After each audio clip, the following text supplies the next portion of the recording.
ಪ್ರಥಮ ಸುದ್ದಿ, ಭಾರತ ರೂಪಾಯಿ ಮೌಲ್ಯ ಸಾರ್ವಕಾಲಿಕ ಕುಸಿತ ಕಂಡಿದೆ.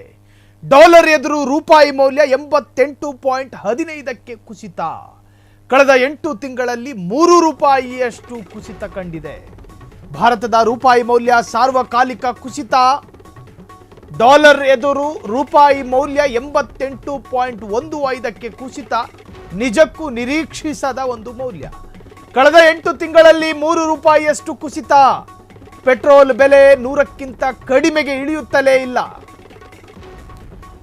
ಬ್ರೆಂಟ್ ಬ್ಯಾರೆಲ್ ಕಚ್ಚಾ ತೈಲದ ಬೆಲೆ $67, ಆದರೆ $35-40 ಆಸುಪಾಸಿನಲ್ಲಿ ರಷ್ಯಾದಿಂದ ತೈಲ ಖರೀದಿ. ಆದರೂ ಭಾರತ ಸರ್ಕಾರ ಇಳಿಸುತ್ತಿಲ್ಲ ಪೆಟ್ರೋಲ್ ಡೀಸೆಲ್ ಬೆಲೆ. ಬಂಗಾರದ ಬೆಲೆಯಂತೂ ಕೇಳಂಗೇ ಇಲ್ಲ, ದಾಖಲೆ ಬೆಲೆ. 10 ಗ್ರಾಂ ಚಿನ್ನದ ಬೆಲೆ ಬರೋಬ್ಬರಿ 1.06 ಲಕ್ಷ ರು. ಇದರ ಜೊತೆಗೆ ಟ್ರಂಪ್ ಅಣ್ಣನಿಂದ ಭಾರತದ ಮೇಲೆ ಸುಂಕ ಭಾರ. ಅಗತ್ಯ ವಸ್ತುಗಳ ಬೆಲೆಗಳು ಹೆಚ್ಚಳ, ಹಣದುಬ್ಬರ ಹೆಚ್ಚಳ ಆತಂಕ ಮೂಡಿಸುತ್ತಿದೆ ಭಾರತದ ಆರ್ಥಿಕತೆ, ಒಟ್ಟು ಜಿಡಿಪಿ. ಪ್ರಧಾನಿ ಮೋದಿಯವರೇ, ಇದೇನಾ ನಿಮ್ಮ ಅಚ್ಛೇ ದಿನ್, ಇದೇನಾ ನಿಮ್ಮ ಕಚ್ಚಾ ದುನಿಯಾ? ಭಾರತ ರೂಪಾಯಿ ಮೌಲ್ಯ ಸಾರ್ವಕಾಲಿಕ ಕುಸಿತ. ಈ ಸಂದರ್ಭದಲ್ಲಿ ಇತ್ತೀಚೆಗೆ ಸೋಷಿಯಲ್ ಮೀಡಿಯಾದಲ್ಲಿ ಹಳೆಯ ವಿಡಿಯೋ ಒಂದು ವೈರಲ್ ಆಗ್ತಾ ಇದೆ. 11-12 ವರ್ಷದ ಹಿಂದೆ ದೇಶದ ಮಾಜಿ ಪ್ರಧಾನಿ ದಿವಂಗತ ಮನಮೋಹನ್ ಸಿಂಗ್ ಅವರು ಮಾಡಿದಂಥ ಅಥವಾ ಅವರು ಕೊಟ್ಟಂಥ ಒಂದು ಹೇಳಿಕೆ. ನರೇಂದ್ರ ಮೋದಿಯವರ ಕೈಗೆ ಈ ದೇಶವನ್ನು ನೀವು ಕೊಡುವುದೇ ಆದರೆ ಈ ಭಾರತ ಎನ್ನುವಂತಹದ್ದು ಅಥವಾ ಈ ಭಾರತದ ಎಕನಾಮಿಕ್ ಸಿಸ್ಟಮ್ ಏನಿದೆಯೋ, ಹಣಕಾಸಿನ ವ್ಯವಸ್ಥೆಗಳು ಒಂದು ತರಹದ ಅಲುಗಾಡಬಹುದು, ಅಲ್ಲೋಲ ಕಲ್ಲೋಲವೇ ಆಗುತ್ತೆ ಆರ್ಥಿಕ ಕ್ಷೇತ್ರದಲ್ಲಿ. ಹಾಗೆ ಆಯ್ತಲ್ಲ, ಹಾಗೆ ಆಗ್ತಾ ಇದೆ. ಪೆಟ್ರೋಲ್ ಬೆಲೆ 100ಕ್ಕಿಂತ ಇಳಿತಾನೂ ಇಲ್ಲ, ಏರ್ತಾನೂ ಇಲ್ಲ. ಭಾರತದ ಆರ್ಥಿಕ ಬೆಳವಣಿಗೆ ನಿಧಾನವಾಗಿದೆ. ಕೈಗಾರಿಕಾ ವಲಯ ಮಂದಗತಿಯ ಬೆಳವಣಿಗೆಯಲ್ಲಿದೆ. ಮಂದಗತಿಯ ಬೆಳವಣಿಗೆಯಲ್ಲಿ ಬ್ರೆಂಟ್ ಬ್ಯಾರೆಲ್ ಕಚ್ಚಾ ತೈಲದ ಬೆಲೆ $67, ಆದರೆ $35-40 ಆಸುಪಾಸಿನಲ್ಲಿ ರಷ್ಯಾದಿಂದ ತೈಲ ಖರೀದಿ ನಡೀತಾ ಇದೆ. ಆದರೂ ಭಾರತ ಸರ್ಕಾರ ಇಳಿಸುತ್ತಿಲ್ಲ. ನೋಡಿ, ಇತ್ತೀಚೆಗೆ ಭಾರತದ ಆರ್ಥಿಕ ಬೆಳವಣಿಗೆ ನಿಧಾನವಾಗಿದೆ. ಕೈಗಾರಿಕಾ ವಲಯ ಮಂದಗತಿಯ ಬೆಳವಣಿಗೆಯಲ್ಲಿದೆ.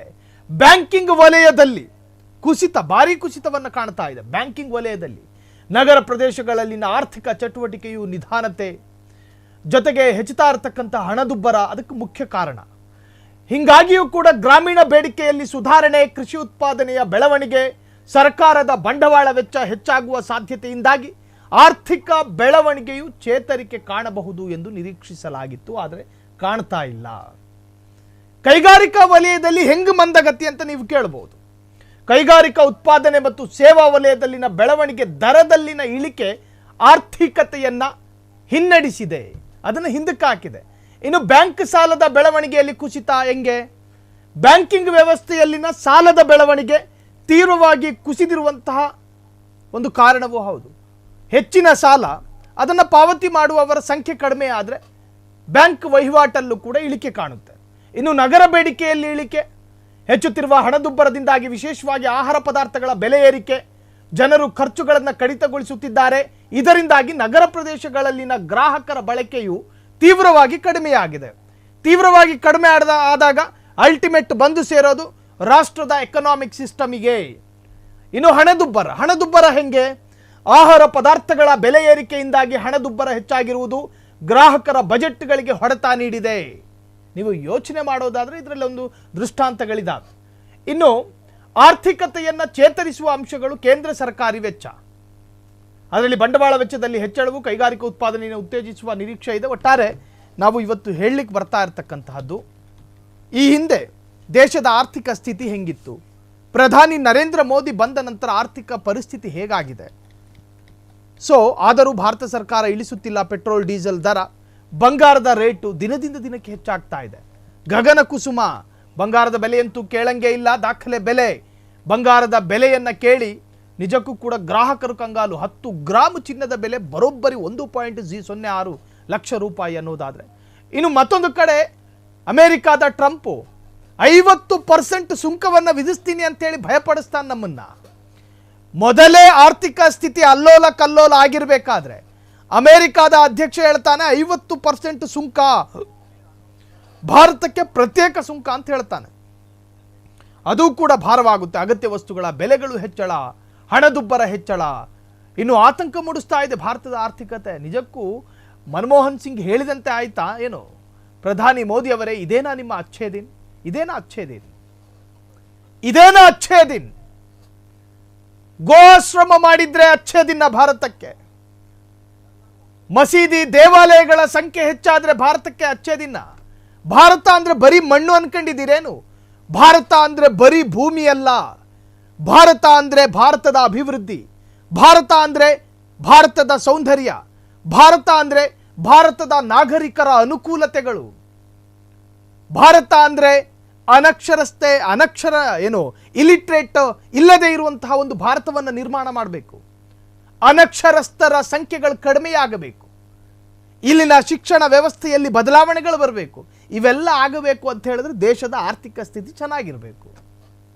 ದೇಶದ ಒಟ್ಟು GDPಯ ವ್ಯವಸ್ಥೆಗಳು ನೆಟ್ಟಗಿದ್ರೆ ಮಾತ್ರ ದೇಶದ ಬೆಳವಣಿಗೆ, ದೇಶದ ಅಭಿವೃದ್ಧಿ. ನಾವು ಪ್ರಪಂಚದ 3ನೇ ಅತಿ ದೊಡ್ಡ ರಾಷ್ಟ್ರವಾಗಿ ಹೊರಹೊಮ್ಮೋದು ಆವಾಗ. ದೇಶದಲ್ಲಿ ಸಂಘರ್ಷ ಆದ ಮಾತ್ರಕ್ಕೆ ದೇಶದ ಬೆಳವಣಿಗೆ ಆಗೋದಿಲ್ಲ. ದೇಶದಲ್ಲಿ ಸಂಘರ್ಷ ಆದ ಮಾತ್ರಕ್ಕೆ ದೇಶದ ಅನಕ್ಷರಸ್ಥರ ಸಂಖ್ಯೆಗಳು ಕಡಿಮೆ ಆಗೋದಿಲ್ಲ.